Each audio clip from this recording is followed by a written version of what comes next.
వినిపిస్తుందమ్మా నీకు?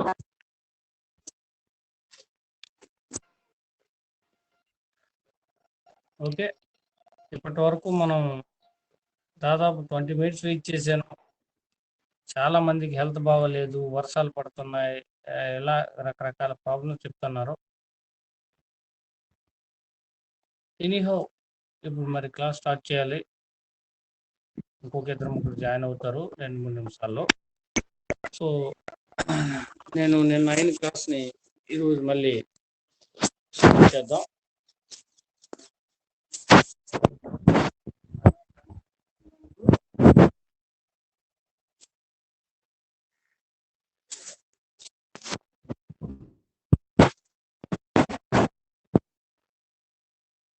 దక్షిణ భారతదేశంలో శాతవాహనులు అనేవారి గురించి, శాతవాహనుల రాజకీయ చరిత్ర గురించి, శాతవాహనులు గొప్ప రాజులైనటువంటి వారి కార్యకలాపాల గురించి, దండయాత్రల గురించి, ఇలా రకరకాల అంశాల మీద మనం ఇంతవరకు చర్చించుకున్నాం. ఈరోజు శాతవాహనుల పరిపాలనా కాలంలో కొన్ని విషయాలను మనం చూద్దాం. శాతవాహనులు దక్షిణ భారతదేశంలో క్రీస్తు పూర్వం నుంచి పరిపాలించి తర్వాత ఆధునిక ప్రాచీన భారతదేశంలో 225 సంవత్సరాల కాలం పాటు పరిపాలించడం అనేది జరిగింది. వారి కాలంలో దక్షిణ భారతదేశంలో మధ్య భారతంగా చెప్పబడే కర్ణాటకలో కొంత భాగం, ఆంధ్రప్రదేశ్, అలాగే తెలంగాణలో, అదేవిధంగా పూర్తిగా మధ్యప్రదేశ్లోను, అదేవిధంగా విదర్భలోను, గుజరాత్లోను భాగాన్ని ఇక్కడ పరిపాలించారనే విషయాన్ని మనం వారి పరిపాలనా కాలంలో జరిగినటువంటి అనేక సంఘటనల ఆధారంగా మనం ఇక్కడ చెప్పవచ్చు.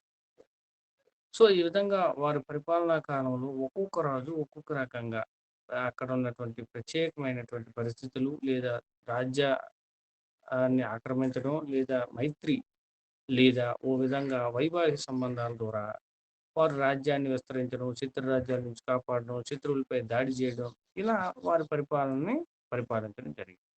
వారి పరిపాలనా కాలంలో వారు ఏ విధంగా పరిపాలించారనే అంశాలను వారు విడుదల చేసినటువంటి శాసనాలు, లేదా వారి కాలంలో తల్లి గౌతమి పాలసీ, లేదా గౌతమి నానాగఢ్ శాసనం, ఇలా నాసిక్ నానాగఢ్, కనిహేరి, ఇలా అనేక శాసనాల ద్వారా వారి పరిపాలన అంశాలను కూడా మనం తెలుసుకున్నాం. సో వారి పరిపాలన అంశాల్లో ఏ విధంగా ప్రాంతాలుగా విభజించారు, ఏ విధంగా అధికారులు నియమించారు, ఏ విధంగా రాజు తర్వాత మిగతా మంత్రిమండలి పరిపాలించారనే విషయాలు కూడా మనం ఇంతకుముందు చూసాం. ఈరోజు పాఠ్యాంశాల్లో భాగంగా వారి పరిపాలనా కాలంలో కొన్ని సంఘటనలు, ఆర్థికమైన పరిస్థితులు ఏంటి, సామాజికమైన పరిస్థితులు ఏంటి, సాంస్కృతికపరమైనటువంటి పరిస్థితులు ఏంటి అనే విషయాలను మనం ఈ స్లైడ్స్ ద్వారా చూద్దాం.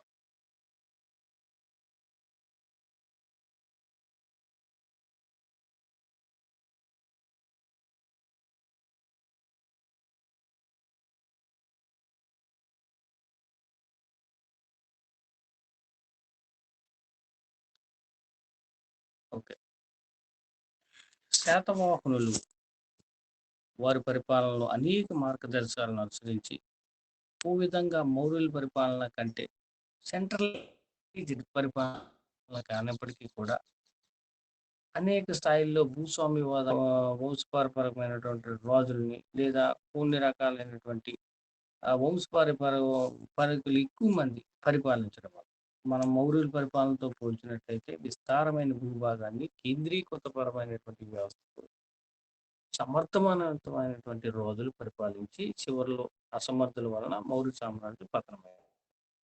ఇక్కడ శాతవాహనుల దగ్గరికి వచ్చేటప్పటికి వీరు స్థిరత్వం మౌర్యులతో పోల్చితే తక్కువ స్థిరత్వాన్ని పరిపాలించినప్పటికీ వీళ్ళు ఎక్కువ మంది వంశపారపర్యంగా తర్వాత కుమారుడు తర్వాత అలా రావడం అనేది జరిగింది. సో వీళ్ళ పరిపాలనలో చిన్న చిన్న అంశాలను మనం ముందుకు గుర్తించినట్లయితే శాతవాహన రాజులు తన యువరాజుల పేర్లతో అనేక మంది నాణ్యాలను ముద్రించారు.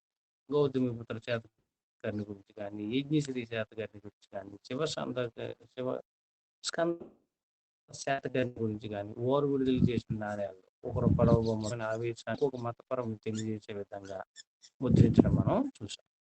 ఇంకా మహారథులు వంశపారపర్య ప్రభువులు సొంత పేర్లతో గ్రామాలను మంజూరు చేశారు. మహాదేవుడు యువరాజుల తర్వాత భూస్వామ్య వ్యవస్థ విధానాలను తెలిసే విధంగా శాతవాహన సామ్రాజ్యాన్ని పరిపాలించడానికి సహాయం చేసే రాజకీయమైనటువంటి వ్యక్తులు మహారథులు. అలాగే వారు కుటుంబ సభ్యులతో పెళ్లి సంబంధాలను కూడా వైవాహిక సంబంధాల రూపంలో శాతవాహన రాజులు కొనసాగడం మనం ఇక్కడ తెలుసుకోవచ్చు. ఉదాహరణకి మహాసేనాపతి హిందూ పులమావి పరిపాలనా కాలంలో ఒక జనపద ఒక జనపదకి ప్రతినిధిగా నియమించబడడం అనేది జరిగింది. సో ఇంకా అందులో ఇంకా మహదేవరు గొప్ప రాజుగాను ఒక శక్తివంతమైనటువంటి వ్యక్తులుగాను నియమించబడ్డారు. రాకుమారులు కుమారులుగా వివిధ భూభాగాలకు ప్రతినిధి నియమించబడ్డం కూడా మనం చూడవచ్చు. ఇంతకు ముందు చెప్పినట్లే శాతవాహనుల యొక్క పరిపాలన లేదా వారి యొక్క భౌగోళికమైనటువంటి భూమి పరిపాలించే అతిపెద్ద భూభాగాన్ని ఆహారాలుగా ఇక్కడ మనం ఆహారాలుగా ఆహారాలను పాల్పడే అన్ని వారి యొక్క గవర్నర్లను అనేక శాసనాల ద్వారా మనం తెలుసుకున్నాం. వారిని గోవర్ధన మూలాహార సతమని ఆహార కబుద్ధ ఆహార అనే రకరకాల ఆహార గవర్నర్ల పేర్లతో మనకి అనేక శాసనాల ద్వారా శాతవాహనుల కారణాల పద్ధతులను మనం తెలుసు. శాతవాహనుల అధికార పాలన అధికార ఆదాయ సేకరణ నిర్మించడానికి ప్రయత్నించారని కూడా ఈ ఆహారాల ద్వారా మనం అర్థం చేసుకోవాలి. గౌతమిపుత్ర వారి పరిపాలిస్తున్న కాలంలో ఒక పెట్టుబడిదారి విధానాన్ని ఉంది అనే విధంగా వ్యవస్థ కొనసాగిందనే ఆధారాలు మనకి పూర్తిగా ఎంతవరకు ఉందని ప్రభావం మాత్రం ఉందనే విషయాన్ని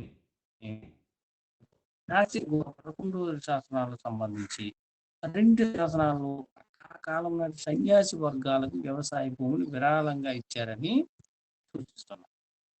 రైట్. సో ఆ విధంగా సహాయంతో కూడినటువంటి భూమిని రాజులు లేకుండా ఆ కాలం నాటి వ్యక్తులు అనుభవించగలరు అనే ఆధారాన్ని కూడా ఈ విధంగా మనం తెలుసుకోవచ్చు. మనం మొదట చెప్పినట్లు గౌతమిపుత్ర శాతకర్ణి గౌతమిపుత్ర శాతకర్ణి మంత్రి అయినటువంటి శివగుప్తుడు అనే రాజు ఇక్కడ మనం జాగ్రత్తగా శివగుప్తుడు రాజు ఆదేశాల మేరకు ఆ దానాన్ని ఇచ్చారని, అదేవిధంగా రెండవ శాసనం తన తల్లి 11 గృహాలకు సంబంధించి తన తల్లి ఇచ్చినటువంటి విరాళాన్ని ఇక్కడ మనం తెలియజేసుకోవచ్చు. సో ఆ విధంగా శ్యామక అను గోవర్ధన ఆహారాన్ని ఈ విధంగా మీద ఇవ్వడం పురావస్తు శాస్త్రవేత్త జేమ్స్ బగ్స్ ఈ వివరణ రంగా గౌతమిపుత్ర తల్లి ప్రధాన సేవకురాలుగా భావిస్తున్నారనే విషయాన్ని మనకు తెలుసుకోవచ్చు. అంటే ఇక్కడ సింపుల్ గా గౌతమిపుత్ర శాతకర్ణి కాలంలోనే పెట్టుబడిదారి వ్యవస్థ ఉందా లేదా అనే దానికంటే దాని యొక్క వ్యవస్థ ఉంది. అదేవిధంగా చాలా మంది సన్యాసులు మిగతా వారికి చక్రవర్తి లేకుండా వారి కుటుంబ సభ్యులు రాజ్యసభ్యులు వారు ఈ విధమైనటువంటి ధన సహాయాన్ని లేదా ఈ విధమైన సహాయ కార్యక్రమాలు చేశారు అనే విషయాన్ని మనం తెలుసుకోవచ్చు.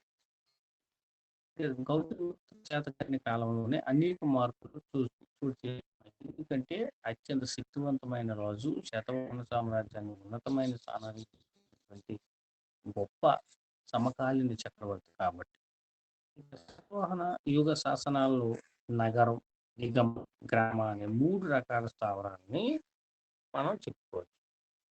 నగరము గమ గ్రామ అనే దాన్ని చూసినట్లయితే వర్తకులు ఉండే ప్రదేశ నగరంగాను నగరాకి అధిపతి ఆ కులాల్లో ఉన్నటువంటి వ్యక్తులు జ్యేష్ఠుడు అనేవాడు ఉండేవాడు. నిగమ అంటే ఆ వర్తక సమాజాన్ని క్రయ విక్రయాలు జరిపే మార్కెట్ గాను, గ్రామం అంటే సామాజికంగా చివరిది అని కలిగిగా ఉండేటువంటి ఒక స్థావరంగా మనం చెప్పుకోవచ్చు.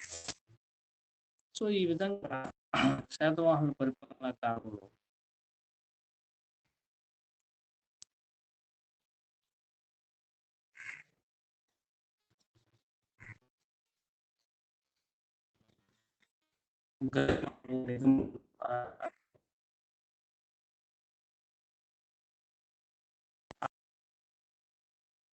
పరిస్థితులను బట్టి, దేశ విదేశాలతో ప్రత్యక్ష సన్నిహిత సంబంధాలను బట్టి, కాలం నాటి సామాజిక సాంస్కృతిక పరిస్థితులు మనం కొంత అర్థం చేసుకోవచ్చు. ఇంకా వాళ్ళ కాలం నాటి ఆర్థిక పరిస్థితులను గ్రహించినట్టు శాతవాహనులు వ్యవసాయ భూమిని బాగా విస్తరించడం వల్ల, లేదా అడవులను సాగులు తేవడం అందించడం వల్ల ఇలా ఉత్పత్తి అనేది ఎక్కువగా లభించింది.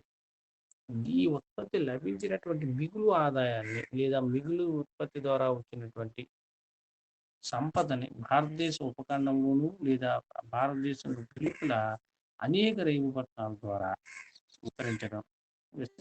ఆ విధంగా ఆ నదీ తీరాల వెంబడి శాతవాహనుల కాలంలో ముఖ్యంగా ప్రధానమైన నదీ తీరాలు ఏవైతే ఉన్నాయో ఆ నది బృహత్తరమైనటువంటి స్థావరాలు స్థాపించబడటం, అక్కడ అడవులని ఆనకట్టల నిర్మాణం, వ్యవసాయ భూములు విస్తరించడం అనేది ప్రధానమైనటువంటి అగ్రికల్చర్ ప్రొడక్ట్స్ తీసుకున్నటువంటి ప్రత్యేకమైన చర్యలుగా మనం ఇక్కడ చెప్పవచ్చు.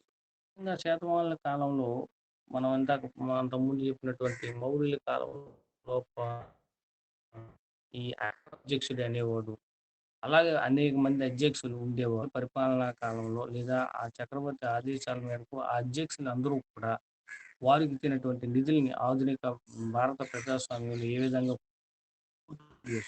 ప్రధానమంత్రి నేతృత్వంలో కేంద్ర మంత్రులు ఉంటారో అటువంటి నిధుల్ని, అలాగే శాతవాహనుల కాలంలో కూడా ఖనిజ వనరుల ప్రాంతాల్లో ఆధునీకరించి వాటిని అన్ని విధాలుగా ఉపయోగించి శాతవాహన సామ్రాజ్యం ఉన్నతమైన స్థితికి వచ్చింది.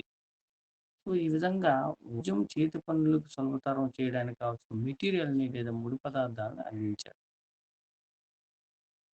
ఇలా శాతవాహనుల పరిపాలనా కాలంలో పెరిగిన చేతి పనుల ఉత్పత్తి మన ఆంధ్రప్రదేశ్ లేదా తెలంగాణలో ఉన్నటువంటి కోటిలింగాల వంటి ప్రదేశాల్లో పురావస్తు పరిశోధనల నుంచి లభించినటువంటి వస్తువుల సాక్ష్యంగా హస్తకళాకారుల గురించి మనకి ఈపిగ్రఫీ ద్వారా అనేక ఆధారాలు చూస్తున్నాం. అంటే పరిశ్రమలుగా చెప్పబడేవి ఎప్పుడూ క్రీస్తు పూర్వం కాలంలోనే కోటిలింగాల ప్రదేశంలో దొరికిన పురావస్తు ఆధారాల ప్రకారం ఉంది. అంటే శాతవాహనుల పరిపాలన కాలంలో ప్రజలు కుటీరంగా అంతర్జాతీయ వేరే వేరే దేశ శాతవాహన వస్తువులు కాలంలో మన గ్రామీణ ప్రాంతాల నుంచి పంపించారు అనే విషయాన్ని మనం ఇక్కడ చెప్పవచ్చు. ఇప్పుడు ఏ విధంగా ఫారెన్ డెవలప్మెంట్ ఇన్వెస్ట్మెంట్ అనేది, లేదా వోకల్ ఫర్ లోకల్ అనేది ఒకప్పుడు, ఇప్పుడు లోకల్ ఫర్ అనేది ఇప్పుడు అంటే స్థానికంగా తయారు చేయని వస్తువులనే విదేశాలకు తీసుకెళ్ళాలి, ఒక విదేశాల నుంచి వస్తువుల్ని స్థానికంగా తీసుకురావడం. ఇలా ఈ శాతవాహనుల పరిపాలనా కాలంలోనే వోకల్ ఫర్ లోకల్ నుంచి వ్యవహరించి ఉంది అనే విషయాన్ని మనం పరోక్షంగా అర్థం చేసుకోవాలి. శాతవాహనులు భారత సముద్ర తీరాన్ని నియంత్రించారు. ఏ విధంగా మనం తెలుసుకోవచ్చు? దక్షిణాపతి మొదటి శాతకాన్ని బిరుదుని బట్టి, అంటే 3 సముద్రాలు తీరం అంతా వారి కాలంలోనే ఉంది అనే విషయాన్ని సముద్ర పోయ పీతవాహన శాతకాన్ని అనే వారి బిరుదుని బట్టి. సో ఆ విధంగా 3 సముద్ర ప్రదేశాన్ని అంతటినీ వాళ్ళు పరిపాలించడం వలన వారి కాలంలో దేశ విదేశాల నుంచి అన్ని రేవు పట్టణాలని వారి స్వాధీనంలో ఉంచుకోవడంతో పాటు రోమ్ నగరంతో ఎక్కువ వాణిజ్యాన్ని నేర్పారు లేదా కొనసాగారు. అలా రోమన్ సామ్రాజ్యంతో పెరుగుతున్న భారతీయ వాణిజ్యాన్ని ప్రధానమైనటువంటి ఆధిపత్యానికి తీసుకెళ్ళడం. ఇదే విషయాన్ని ఎరిత్రియన్ అనే లేదా పెరిప్లేస్ ఆఫ్ ద సీ అనే ఒక గ్రంథంలో ముఖ్యమైనటువంటి శాతవాహన కేంద్రాలని లేదా శాతవాహన పరిపాలనా కాలంలో ఉన్నటువంటి రేవు పట్టణాలు రెండింటినీ ప్రస్తావించడం జరిగింది. వాటిలో ప్రతిష్టానపుర, టగర అనే 2 రేవు పట్టణాలు పోర్ట్ సిటీస్. ఇక్కడ ఉన్నటువంటి పోర్ట్ సిటీస్ మనం చాలా సందర్భంలో పోర్ట్కి FORT పోర్ట్ ఉంటాయి. PORT పోర్ట్ అంటే రేవు పట్టణం, ఈ రాజుల నివాసం ఉండేటువంటి అధికార నివాస స్థలం. ఇలా ప్రతిష్టాన అనే 2 ప్రదేశాలని శాతవాహనుల పరిపాలనా కాలంలో త్రిప్లీస్ ఆఫ్ ది ఎరిటెన్సీ అనే చెప్పవచ్చు. ఇంక ఇతర ముఖ్యమైన పట్టణ కేంద్రాల్లో కొండాపూర్, బనవాసి, మాధవపూర్ ఉన్నాయి. ఇలా ఈ ప్రాంతంలో అంతర్గతంగా తయారైన పథకాన్ని విదేశాలకు వాణిజ్య రూపంలో ఎక్స్‌పోర్ట్ అండ్ ఇంపోర్ట్ చేసి ఎగుమతులు జరిగేవారు. ఇక శాతవాహన రాజధాని ప్రతిష్టానపుర లేదా సముద్రంతో అనుసంధానించే ఒక ముఖ్యమైన ప్రదేశంగా దీని శాస్త్రం ద్వారా మనకి తెలియవస్తుంది. ఈ విధంగా శాతవాహనుల పరిపాలనా కాలంలో ఆర్థికంగా అన్ని రకాలైనటువంటి సదుపాయాలను, ఈ కాలంలో కావాల్సినటువంటి వ్యవసాయ అభివృద్ధికి, వాణిజ్య అభివృద్ధికి, విదేశీ వర్తక వాణిజ్యానికి ఎంతగానో ప్రోత్సహించారు. తద్వారా వారు గోల్డ్ కాయిన్స్ విడుదల చేసే స్థాయికి, లేదా ఒక్కో సందర్భంలో విడుదలైన కాయిన్‌ని మళ్ళీ వారు పునరుద్ధరించడానికి ఇలా శాతవాహనుల కాలంలో ఆర్థిక అభివృద్ధి పంటలతో ప్రజలందరూ సుఖ సంతోషాలతో ఉన్నారనే విషయాన్ని మనం ఇక్కడ గ్రహించొచ్చు. ఇంకా ఇదే శాతవాహనుల కాలంలో మత పరిస్థితులు ఏమున్నాయి? సమాజంలో ఉన్నటువంటి ప్రజల యొక్క మౌలికమైన ఆధ్యాత్మిక భావనలేంటి? మతపరమైనటువంటి ఆలోచనలేంటి? సిద్ధాంతాలేంటి? అనే విషయాన్ని మనం ఇక్కడ చూద్దాం. శాతవాహనులు హిందువులుగా బ్రాహ్మణ హోదాను పొందారు. శాతవాహన పరిపాలన బ్రాహ్మణులుగా ఉన్నటువంటి వారు హిందువులనే కీర్తించబడ్డారు.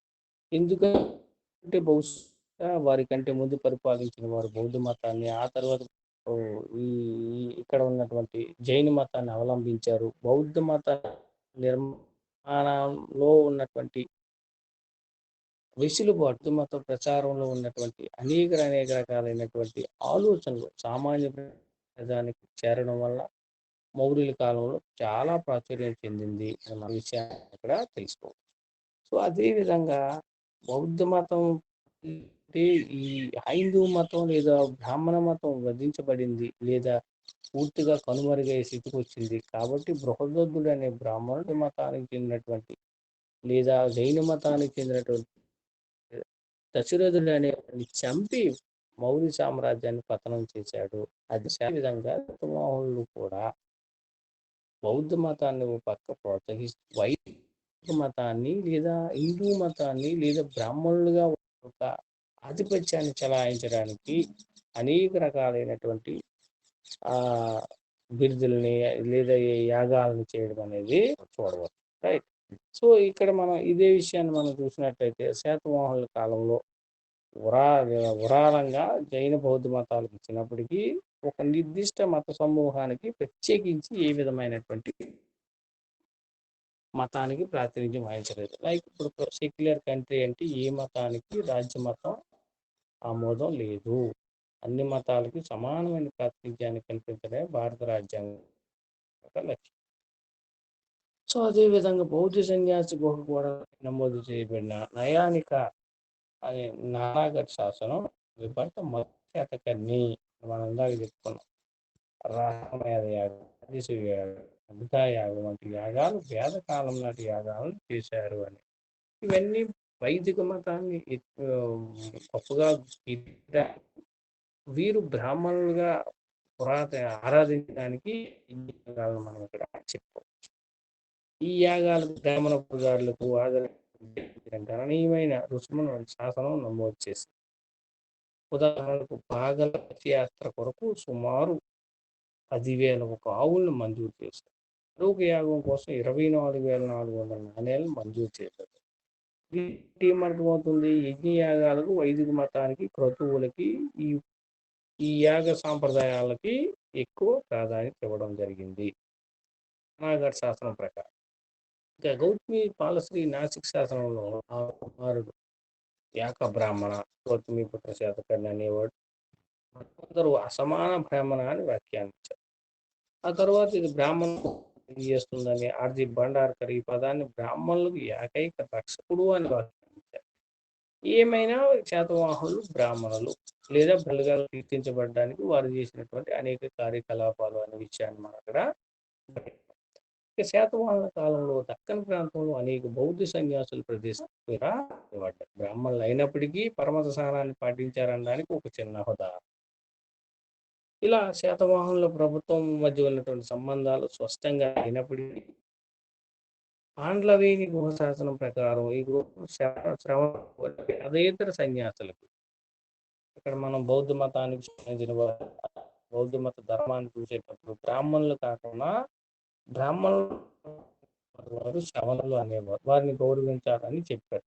అలాగే ఏ శ్రవణులకు సంబంధించి పాండ్లవేణి ఇతర సన్యాసులకి లేదా మహామాత్ర అనే ఆఫీసర్కి ఇచ్చినట్లు ఒక ఆధారం అనేది లభించింది.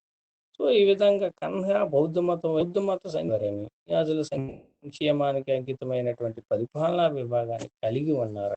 చట్టోపాధ్యాయ అనే ఒక చరిత్రకారుడు తెలియజేయడం అనేది జరిగింది. ఇంకా శాతవాహనుల కాలం నాటి మత పరిస్థితుల్లో వారు నిర్మించినటువంటి అనేక రకాలైనటువంటి కట్టడాలు మనం ఒకసారి పరిశీలించినట్లయితే కార్ల పూలని వారిచ్చినటువంటి బౌద్ధ మతాలకు శాతవాహన రాజులు ఏ విధంగా రికార్డులు ఉన్నప్పటికీ ఇలా వీళ్ళు విరాళం ఇచ్చేటటువంటి సర్వసాధారణమైనటువంటి చర్య ఆ కాలంలో మఠాలు లేదా ముఖ్యమైన వాణిజ్య వర్గాల్లోనే ఇటువంటివి ఉంటాయి. సో ఆ విధంగా వ్యాపారులు బహుశా మఠాలకు ఎందుకంటే ఈ సైట్లు విశ్రాంతి గృహాలుగా పనిచేస్తూ ప్రత్యక్షంగా పాల్గొనడం ద్వారా కాలం నాటి వాణిజ్యాన్ని చేస్తాయనే ఉద్దేశంతో బౌద్ధేతరులకు చేసిన విరాళాలతో స్వచ్ఛంద విరాళాలను ప్రదర్శించడానికి ఈ మఠాలు ఒక ముఖ్యమైన వేదికగా కనిపిస్తాయి. అంటే ఇందులో ఉన్నటువంటి పదార్థాన్ని మనకి ఇచ్చినటువంటి స్లైడ్ని బట్టి ఆధారంగా మనం ఏం తెలుసుకోవచ్చు అంటే రాజులు విరాళాలు ఇచ్చినట్లు కొన్ని రికార్డులు ఉన్నప్పటికీ చాలా వరకు విరాళాలు ఇతర ప్రముఖులు చేసినట్లే పేర్కొన్నారు. సుదీర్ఘమైనటువంటి వర్తక వాణిజ్యం జరిగే క్రమంలో వసతుల కోసం వ్యాపార వర్గంలో ఉన్నతమైనటువంటి శ్రేణులు, నగర శ్రేష్ఠులు వారు ఎక్కువగా ఈ వ్యాపారానికి నిర్వహించే సందర్భంలో విశ్రాంతి తీసుకోవడానికి ఏర్పాటు చేసే అనేక గృహాలను నిర్మించడానికి లేదా వర్తక వచ్చే ఆదాయాన్ని వీరు అక్కడ ఉన్నటువంటి బౌద్ధ మతానికి లేదా ఆ కాలం నాటి బౌద్ధేతరులకి నివాస స్థలాలుగా ఉండడానికి కూడా విరాళం ఇచ్చారు. అంటే ఓ పక్క రాజమతం లేదా ఓ పక్క రాజులు, ఓ పక్క సామాన్యమైనటువంటి ఆ మత పరిస్థితులను బట్టి మిగతా వారికి సహాయం చేశారనే విషయాన్ని మనం ఇక్కడ అర్థం చేసుకోవాలి. రైట్. సో ఇంకా వీటితో పాటు శాతవాహనుల కాలం నాటి భాష అనే దాన్ని మనం చూసినట్లయితే మౌర్యుల పరిపాలనా కాలంలో ఆ స్థానికమైనటువంటి అనేక మాండలికాలు మాట్లాడేవారు. అర్ధమాదిగ దగ్గర మాట్లాడేవారు, గ్రీక్ పరుష లిపిలో కొంతమంది అలా శాతవాహనుల కాలంలోను కూడా వారిచ్చినటువంటి శాసనాలు లేదా నాణ్యాలుగా అక్కడ ఆ కాలం నాటి వాళ్ళని కీర్తిస్తూ రాయబడినటువంటి ఇతిహాసాలు వీరిలో ఎక్కువ మందిలో ఇండో ఆరియన్ భాషలో ఉన్నాయని, ఈ భాషను కొంతమంది ఆధునిక చరిత్రకారులు లేదా పండితులు దీన్ని ప్రాకృత భాషగా పిలవడం జరిగింది. కృతం అని లేదా ప్రాకృత భాష. ఇలా ఈ ప్రాకృత భాష అనే పదాన్ని మనం సరైనదిగా నిర్వహించినట్లయితే ఇది ఇండో ఆరియన్ భాషగా ఈ ఇండో ఆరియన్ భాషలకు సంబంధించి మనం వేదకాలం నాటి సంస్కృతిలో మనం తెలుసుకున్నాం.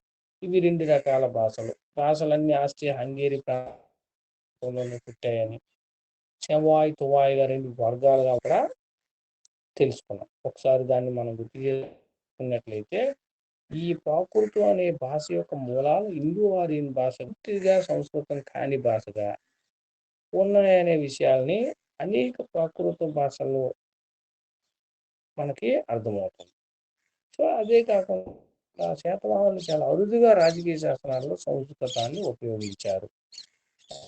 అంటే సామాన్యం ఇక్కడ మనం అర్థం చేసుకోవాల్సింది ఏమంటే ఒక్కొక్కసారి రాజు కానీ రాజ్య ఆస్థానంలో మిగతా పండితులు మాట్లాడే భాష అని ప్రజలు మాట్లాడే భాష గాని సంబంధం లేకుండా ఉండేది. ఆ సామాన్య భాష వేరు, ఈ పరిపాలనకు సంబంధించిన భాష వేరుగా ఉండేదనే విషయం మనం తెలుసు. సో, అదే విధంగా ఇక్కడ కూడా సంస్కృతం అనే భాష అధికార భాష కాదు. తక్కువ మంది మాట్లాడేవారు.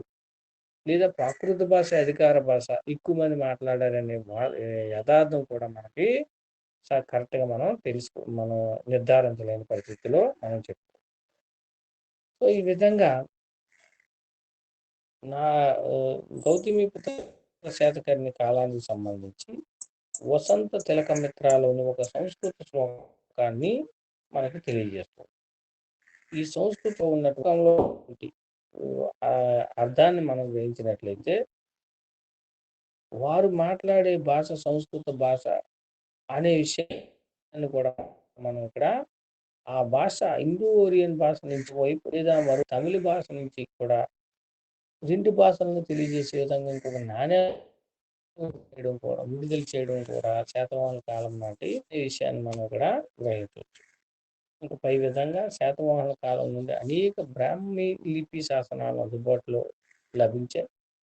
అయితే వీటిలో చాలా వరకు వ్యక్తిగతంగా బౌద్ధ సంస్థలకు విరాళాలు ఇచ్చినటువంటి సంబంధిత ఇక రాజవంశానికి ఎక్కువ సమాచారాన్ని ఇవ్వడం అనేది చాలా తక్కువగా మనం చూడొచ్చు.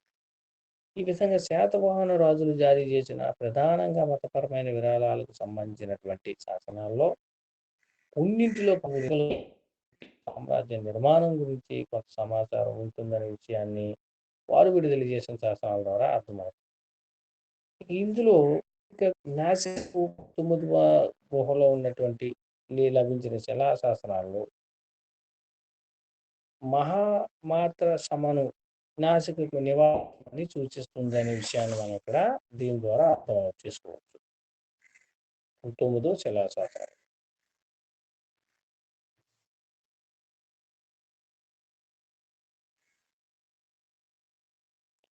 అదేవిధంగా నానాఘట్ వద్ద శాతకర్ణి వేయించినటువంటి నయానిక జారీ చేసిన శాసనం ఇంకోటి కనబడింది. ఇది మొదటి నయానిక వంశాన్ని నమోదు చేస్తుంది. అదేవిధంగా రాజు కుటుంబం చేసిన యాగాలను ప్రస్తావించింది. అంతేకాకుండా నానాఘట్లు మరుగు శాసనం పేరును కలిగి ఉంది. వాటి బేస్ లేబుల్గా కనిపిస్తుంది. అంటే వారి యొక్క రాజకీయాన్ని ఒకరి తర్వాత ఒకరు వచ్చి వంశాల కిందనే పూర్తిగా క్షీణించబడింది. కానీ శాసనం పాలియోగ్రాఫిక్ ప్రతిపాదికన నాయనికానికి సమకాలీన శాసనం అని చరిత్రకారుల యొక్క విశ్వాసం. ఇలా వాళ్ళ పరిపాలనా కాలంలో పురాతన శాతవాహన యుగ శాసనం నుంచి సంచి స్తూపం గేటు వరకు, అదేవిధంగా సిరి శాతకర్ణి శిల్పకారుల పరమాను ఆనంద వాళ్ళైన ఈ మూలకాన్ని దానం చేసినట్లు వివరాలను మనకి ఇక్కడ తెలియజేస్తుంది. బహుశా ఈ శాసనం 2వ శాతకర్ణి కాలానికి చెందిందే ఉండిందని కూడా మనం ఇక్కడ భావించవచ్చు. రైట్. ఏది ఏమైనప్పటికీ శాతనాలు ప్రజలు మాట్లాడే భాషలోనే శాసనాలు రచించారని, ఆ శాసనాల్లో ఎక్కువ మతపరమైన అంశాలకు ప్రాధాన్యత ఇచ్చారని, రాజ్యపరమైన లేదా వాళ్ళ వంశాకరిని లేదా వ్యక్తుల్ని కీర్తించడానికి కూడా కొన్ని శాసనాలు ఉపయోగపడ్డాయని, ఆ విధంగా శాతవాహనుల పరిపాలనా కాలంలో భాషకి ఎక్కువ ప్రాధాన్యత ఇచ్చారనే విషయాన్ని మనం ఇక్కడ గ్రహించవచ్చు. రైట్. నాణ్యాలు అనేవి కాలంలో నాణ్యాల గురించి మనం ఒకసారి చూసినట్లయితే వారు పరిపాలనా క్రమంలో వారి ముఖ చిత్రాన్ని ఒకవైపు ముద్రించే పద్ధతిని, అలా మొదటిసారిగా నాణ్యాలు విడుదల చేసింది భారతదేశ చరిత్రలో ఒక శాతవాహనులు అనే విషయాన్ని మనం ముందుగా గ్రహించాం. ఈ పద్ధతిని పశ్చిమ క్షేత్రపుల నుంచి తీసుకోబడిందని, రుద్రరాజు ఇలా చేశాడని, వారి నుంచే క్షేత్రపులు వాయువ్య దిశలో ఇండో గ్రీక్ నాణ్యాల లక్షణాలను అనుసరించారని, ఆ లక్షణాలను శాతవాహనులు మళ్ళీ కొనసాగించారనే విషయాన్ని మనం ఇక్కడ గ్రహించాలి. ఇలా శాతవాహన కాలానికి చెందినటువంటి రాగి తయారు చేసినటువంటి వేలాది నాణ్యాలు కనుగొనబడ్డాయి. అంటే సీసం లీడ్తో తయారు చేసింది, రాగితో తయారు చేసింది, లేదా పుట్టినలో సందర్భాలు ఉన్నాయి. 2 కలిపిన సందర్భాలు ఉన్నాయి. ఒక్కొక్కటి దాంతో తయారు చేసింది కూడా కనిపించబడింది. అయితే అందులో కొన్ని మాత్రమే బంగారు, వెండి నాణేలు కూడా అక్కడక్కడ లభించబడ్డాయి. ఏమైనప్పటికీ శాతవాహనుల కాలంలో ఉన్నటువంటి నాణేలు ఏకరీతి రూపకల్పన లేదా పరిమాణాన్ని కలిగి ఆశించినంతగా లేవు. ఇందువలన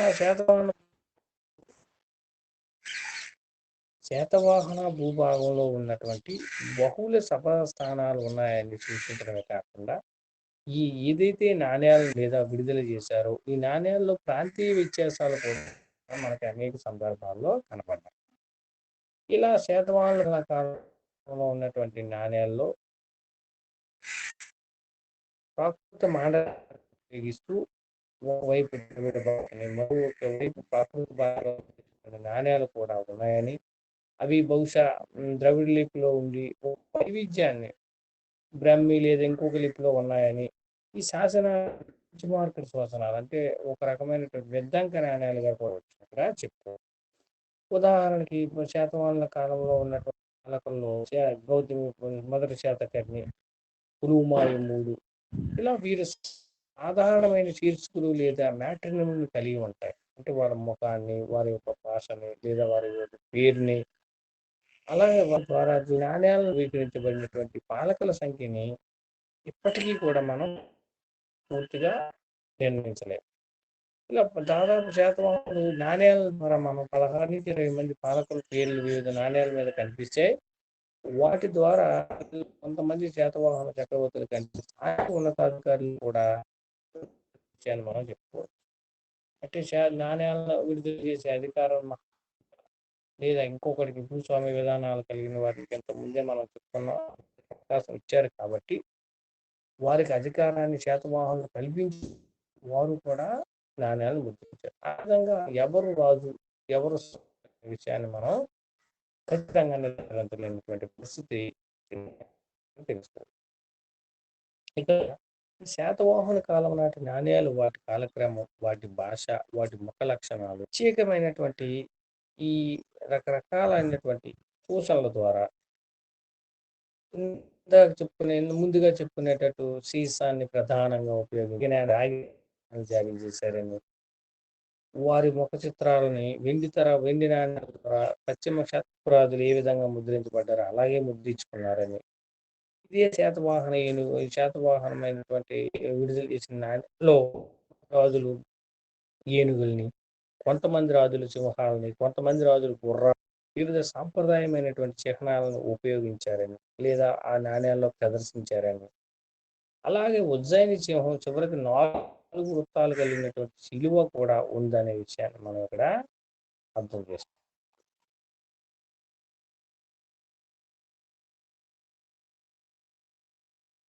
ఈ విధంగా నాణేలు అనేవి శాతవాహన పాలనా కాలంలో రాజుల యొక్క ఆర్థిక పరిస్థితి, రాజు యొక్క అభినివేశాన్ని, అదేవిధంగా రాజు యొక్క ఆ కాలం నాటి సాంస్కృతిక పరిస్థితిని కూడా తెలియజేస్తాయి. ఇక శాతవాహనుల కాలం నాటి సాంస్కృతిక సాధనాలు లేదా సాంస్కృతిక పరిస్థితుల్ని మనం చూసినట్లయితే శాతవాహనులు సంస్కృతానికి బదులుగా ప్రాకృత భాషను పూజించారు.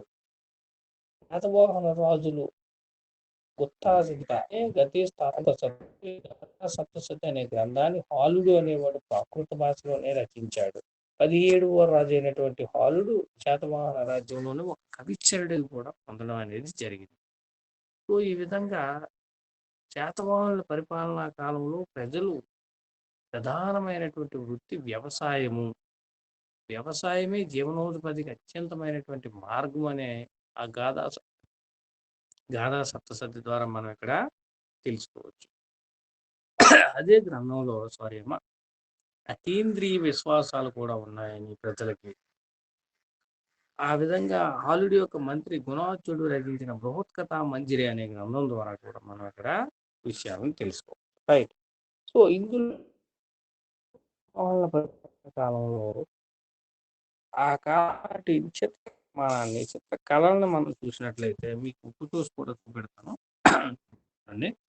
ఇక శిల్పులు మధుర ప్రాంత దళికారు అనేవారు శాతవాహనుల కాలంలో శిల్ప సంపదన గురించి శాతవాహన శిల్పులు దాని సొంత విలక్షణమైన లక్షణాలను కలిగి ఉన్నప్పటికీ దురదృష్టవశాత్తుగా గుత్తంతర పాఠశాల చెప్పకూడదు. అంటే వీరు ఏదో ఒక ప్రభావానికి గురయ్యారనే విషయాన్ని మనం చెప్ ఉదాహరణకు మౌర్యుల కాలంలో చూసిన కళా సంపద లేదు. వారు సొంత కళని మదురై, సోనార్‌లో లభించినటువంటి ఇసుకని లేదా అక్కడ ఉన్నటువంటి దానితో ఎత్తైనటువంటి గోపురాలను కట్టడం, రాన్ని ఉరుకుగా చెక్కడం, దానిపైన ప్రతి ఒక్కదాన్ని రాజాలను ఉపయోగించడం, ఏనుగుని లేదా ఒక బొమ్మలను పెట్టడం చూసాం.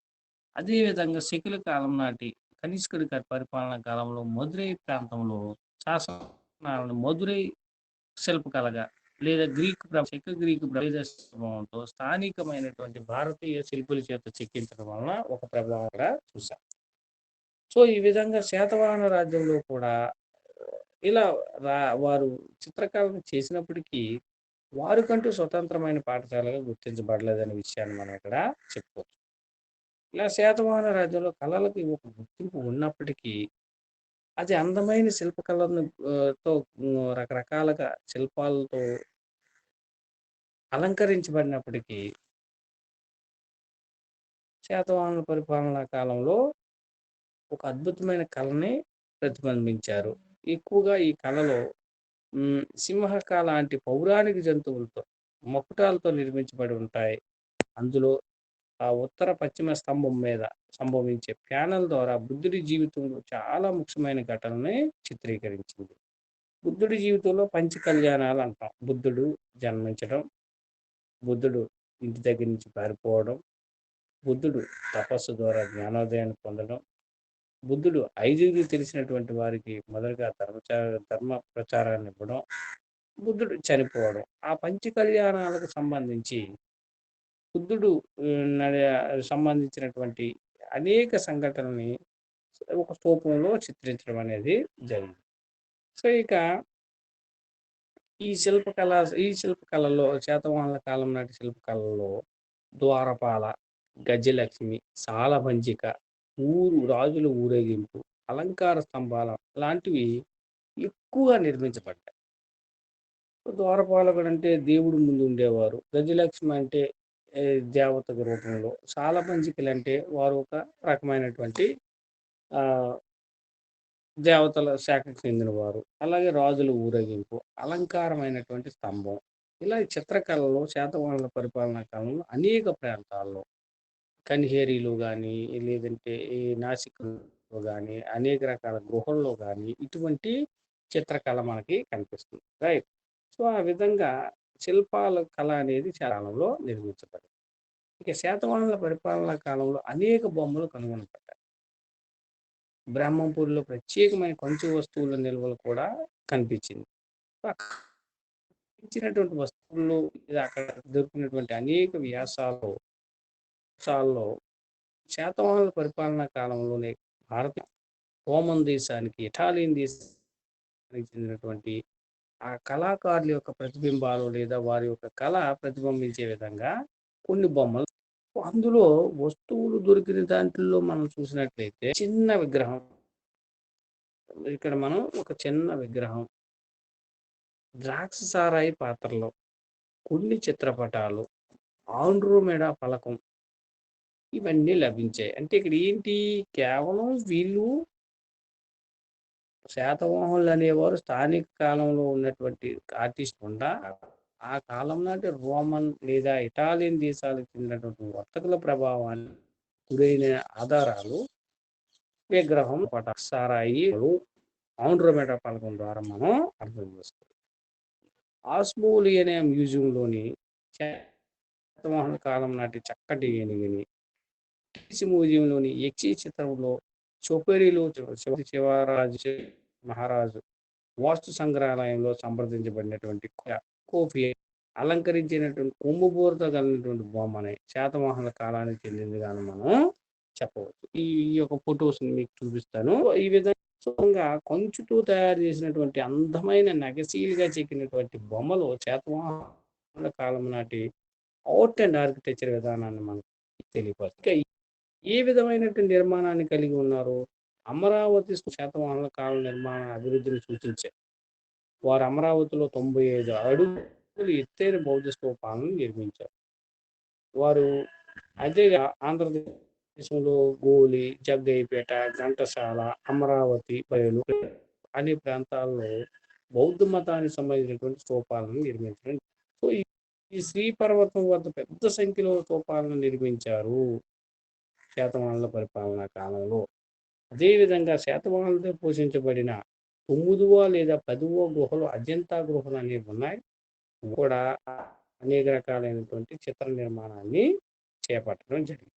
వారు ఆ అజంతా గుహల్లో చెప్పినటువంటి లేదా చిత్రలేఖనాలతో చూపించినటువంటి అనేక కళల్లో వాటికి శాతవాహనులు పూర్వమే అశోకుడు కొన్ని నిర్మించాడని, అదేవిధంగా ఇందాక మనం చెప్పుకునే అనేక రకాలైనటువంటి స్తూపాల్లో సాంచీ స్తూపం అశోకుడు నిర్మించబడ్డాడని, అంతకుముందు అశోకుడి కాలంలో ఇటుకలు, కలపతో రాతి పనులతో చేపట్టినటువంటి దాన్ని ఈ స్మారక కట్టడాల్లో శాతవాహనుల పరిపాలనా కాలంలో అమరావతి, నాగార్జునకొండ స్తూపాల్లో కొంతమేరకు విస్తరించి రాతి కట్టడాలు కట్టడం అనేది జరిగింది. రైట్. సో ఆ విధంగా పూర్వం వీరికి ముందు పరిపాలించినటువంటి రాజుల యొక్క కట్టడాలని పరిశీలించి వాటిని భద్రపరచడం లేదా వాటిని దాన్ని పూర్వస్థితికి తీసుకురావడం, దానికి కొన్ని చర్యలు ఉండడం అంటే శాతవాహనుల కాలంలో జరిగిందనే విషయాన్ని మనం ఇక్కడ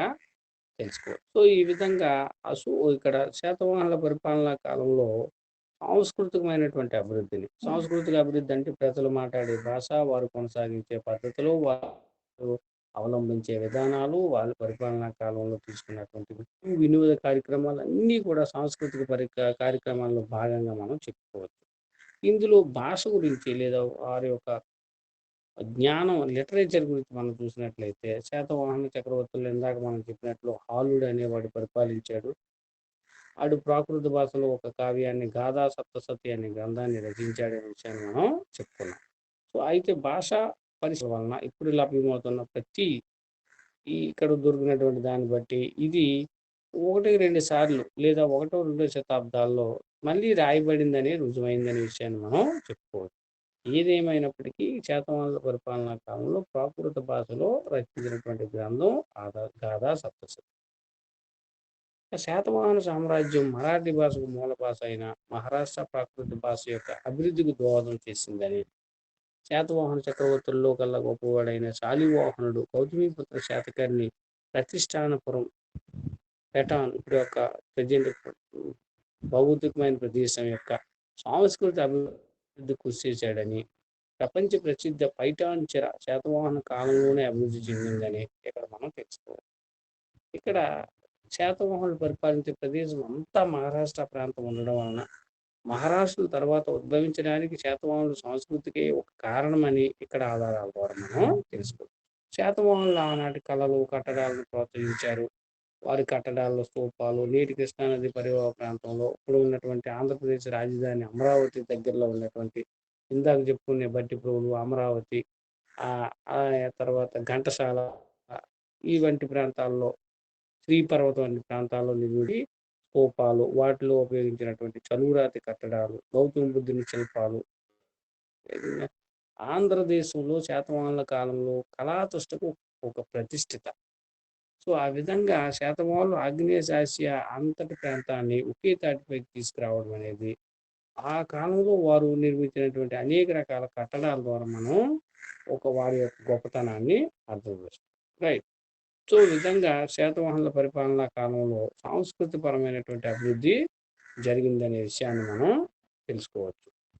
ఇంకా శాతవాహనుల పరిపాలనా కాలంలోనే మహాయాన బౌద్ధం ఆంధ్ర నుంచి ఆగ్నేయ దేశానికి వ్యాప్తి చెందడానికి వారి పరిపాలనా కాలంలో తీసుకున్నటువంటి నౌకా నిర్మాణం లేదా వర్తక వాణిజ్యం ఎంతగానో దోహదం చేశాయి. ఆ విధంగా ఆంధ్రుల యొక్క శిల్పకళ ఆగ్నేయాసియా దేశాల్లో ఉన్నటువంటి కొన్ని దేశాల్లో వ్యాప్తి చెందింది అనే విషయాన్ని మనం తెలుసుకుంటూ ఇప్పటి వరకు మనం శాతవాహనుల పరిపాలనా కాలంలో జరిగినటువంటి సాంస్కృతిక, ఆర్థిక, సామాజిక పరిస్థితులు అనే విషయాలను మనం ఇక్కడ చూస్తున్నాం. రైట్. సో మీకు ఏమైనా డౌట్స్ ఏమైనా ఉంటే అడగండి. అలాగే చాలా తక్కువ మంది ఆన్లైన్లో అటెండ్ అవుతున్నారు. వాటి కారణం ఏంటనే విషయాన్ని మాకు అర్థం కాదు. ఓకేనమ్మా. ఈశ్వర కార్తిక, ఏమైనా ఇబ్బంది ఏమైనా ఉందా ఇంటి దగ్గర మీకు? Any technical issues? Hello hello hello అమ్మా, వినిపిస్తుందా కార్తిక? మీకు క్లారిటీగా వినిపించిందా? ఈ ఫ్రేమ్స్ అయ్యి బాగా కనపడ్డాయా? కనిపించేసి గుడ్. సో ఇప్పుడు మీకు సమస్య అదే అర్థమవుతుంది. ఎవరు చెప్పినా అదే చెప్తున్నారు, వర్షం పడుతుంది, ప్రాబ్లం ఉంది, ఈరోజు ఏమి అటెండ్ కాలేమని. ఎనీహౌ క్లాస్ అయింది, దాని వీడియో లింక్ పెడతాను, మీరు జాగ్రత్తగా చూసుకోండి. ఎప్పటి ఖాళీగా ఉన్నా సరే విషయాన్ని మీరు ప్రజెంట్ చేయండి. అదేవిధంగా ఇప్పుడు నాతో మాట్లాడిందే, ఇప్పుడు వర్షం పడుతుందని దాన్ని షూట్ చేయండి. వర్షం పడిన దాన్ని వీడియో తీసి మీరు కనిపించే విధంగా వీడియో తీసి, సార్ మాకు ఇలా వర్షం పడింది, టెక్నికల్గా మాకు ఏం అర్థం అవ్వట్లేదు, నెట్ ప్రాబ్లంగా ఉంది అనే విషయాన్ని మీరు వాట్సాప్ పెట్టండి. దాన్ని మీ ప్రిన్సిపల్ ఫార్వర్డ్ చేద్దాం. ఎందుకు ఎక్కువ మంది జాయిన్ అవ్వలేదంటే ఇలా జాయిన్ అయిన వాళ్ళ సమస్య ఇది, రానైన వాళ్ళ సమస్య అది అని విషయం చెప్తాం. ఆల్రెడీ మీ ఫైనల్ ఇయర్ వాళ్ళు ఒకటి పెట్టారు, మీరు వీడియో తీసి పెట్టండి అమ్మ వాట్సాప్. ఓకేనా? అర్థమవుతుందమ్మా? అర్థమవుతుంది సార్. రేపు మళ్ళీ నేను క్లాస్. ఓకేనమ్మా.